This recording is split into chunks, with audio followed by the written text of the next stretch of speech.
And then, kaya nga tayo na second day dahil yung administration o yung pagbibigay ng kung paano ito ibigay ay 1 tablet per day sa 3 consecutive days ng 1 tablet per day. Ayun, pagpapainom. Ayun yung tablet niya. And isang ganito ay 25 milligrams. Ayan, kita ba? Ayan. Tapos yung pagbibigay naman nito ay depende sa body weight nila. Ito yung sinusunod na body weight. Itong instruction na to, kasama to sa box ng binili natin na dewormer.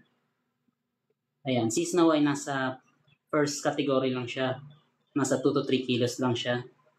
Ayan, kaya 1 to 2 tablet lang siya.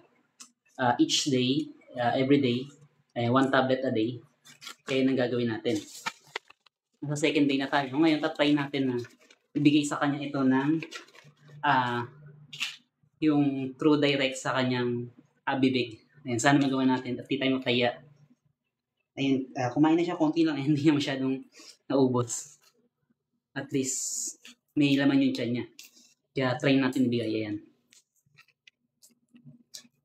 Okay, binuksan na natin. Ayan yung itsura niya. Ayan, may letter P sa gitna. And sa kabila ay cross. Okay, tara, bigyan na natin. Ayan, huwag nang alaga natin kung ano ginagawa. Wait lang, kuhanin ko lang siya. Snow, hindi ka rito.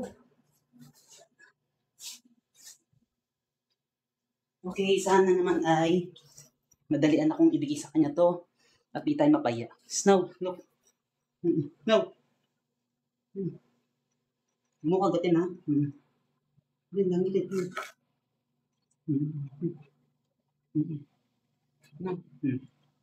No ha. Okay. Snow. Ano ba? Sige, sige. Okay. Snow. Okay, kita niyo.